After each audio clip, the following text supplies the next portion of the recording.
ওম আজকে তোদের যে বিষয়টা নিয়ে আলোচনা করবো সেটা হলো বিহেভিয়ারাল জিওগ্রাফি বা আচরণগত ভূগোল।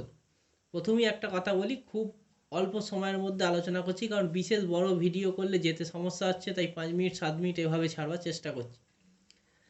এখন প্রথমেই একটা কথা বলে নেওয়া দরকার যে এই যে বিহেভিয়ারাল জিওগ্রাফি বা আচরণগত ভূগোল, এর উদ্ভবকর্তার নাম হলো, যে আবিষ্কার করেছিলেন এই কনসেপ্টটা, সে হলো কেটস, কেটিএস।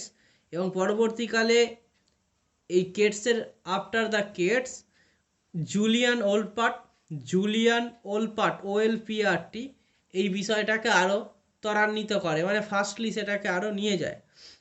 মেন যে বিষয়টা 1970 সালের এরম একটা দশকে এই বিহেভিয়ারাল জিওগ্রাফি সম্পর্কে আলোচনাটা শুরু হয়। এখানে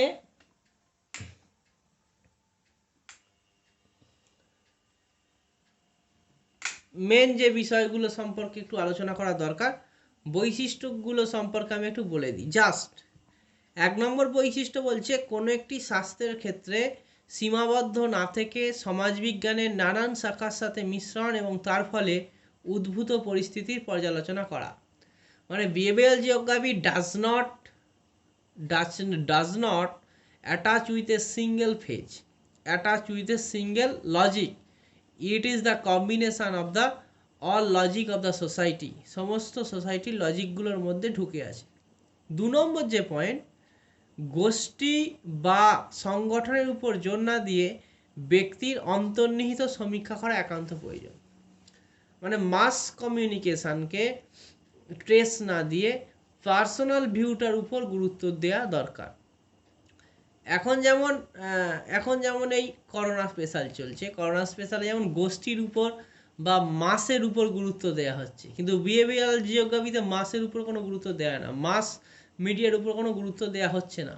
সেখানে পার্সোনাল ভিউ বা পার্সোনাল যে behaviour, that is the more important. ধর আমার যে আচরণ বা বিহেভিয়ার বা আচরণ, এই আচরণটা ডিপেন্ড করছে আমার মনের উপর, আমার সেন্স অফ হিউমারের উপর, আমার এই আত্মার উপর, আমার সোলের উপর, আমার ইন্টেলিজেন্সের উপর। তাহলে পার্সোনাল ভিউটা is more important than the mass version. Number 3, তথাকথিত নিরপেক্ষ পরিবেশের থেকে ব্যক্তিগত বেদনজাত পরিবেশের প্রতিচ্ছবির পার্থক্য নিরূপণ করা যায়। পরিষ্কার বলে দিয়েছে যে অ্যাবসলিউট এনভায়রনমেন্টের থেকে পার্সোনাল যে এনভায়রনমেন্ট, এটার উপর বেশি ট্রেস দেওয়া হচ্ছে।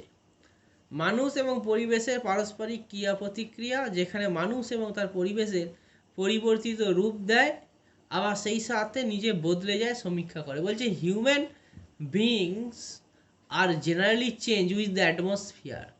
যদি অ্যাটমসফিয়ারের সাথে তার মনটাকে চেঞ্জ না করতে পারে, তাহলে অ্যাটমসফিয়ারের সমস্যা কী হবে, ফর্মুলেশন হবে, সেটা বুঝতে পারবে না। ধর এই এখন যে করোনা সংক্রমণ চলছে বা যে ম্যাসিভ পজিশনটা চলছে, আমি যদি এই বিষয় সম্পর্কে আলোকপাত না করি, না বুঝি, বোঝবার চেষ্টা করি, আমার মনকে যদি বোঝাবার না চেষ্টা করতে পারি যে ঘরেতে থাকুন, করোনাকে দূরে রাখুন, এটা যদি আমি মনকে না বোঝাতে পারি, এইটা যদি আমার মনকে না বোঝাতে পারি, তাহলে বিহেভিয়ার তৈরি হবে না, বা আদর্শগত বিষয়টা তৈরি হবে না।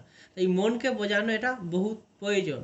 এবং বিহেভিয়ারের ক্ষেত্রে এই পার্সোনাল ভিউ বা পার্সোনাল অ্যাটিটিউডটার প্রচণ্ড পরিমাণে গুরুত্ব দেওয়া হয়।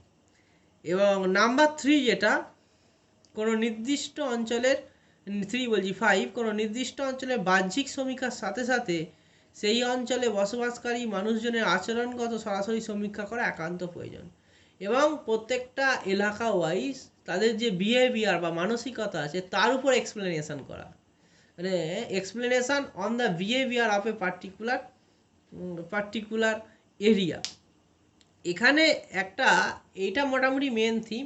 এখানে যে সমস্যাটা, এই থিওরির যে সমস্যা, ভালো করে বুঝবি যে যা আছে তাকে অনুমান হিসাবে না ধরে যা হওয়া উচিত তাকে অনুমান হিসাবে ধরে নেওয়াই প্রত্যক্ষবাদী সামাজিক বিশ্লেষণের দুর্বলতা। যা আছে, যেটা আছে, সেইটাকে অনুমান হিসাবে না ধরে যা হওয়া উচিত ছিল সেটাকে ধরে নিচ্ছি।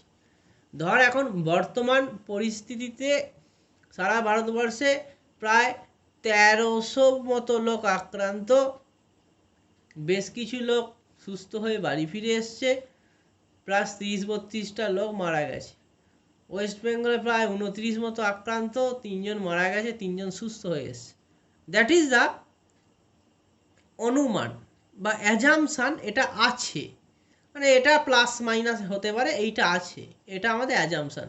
কিন্তু এটা থেকে আমরা অ্যাজামশান করে ফেলছি, যেটা গন্ডগোলটা, যেটা ড্রব্যাকস হলো, আমরা অ্যাজামশান করে ফেলছি যে হ্যাঁ আর 15 দিনের মধ্যে এই 1200টা 12,000 হবে, বা এই 27টা 2700 হবে, এইটাকে ধরে ফেলছি বর্তমানের উপর বেসিস করে। দ্যাট ইজ দ্য ড্রব্যাকস, যেটা আছে সেটাকেই ধরো।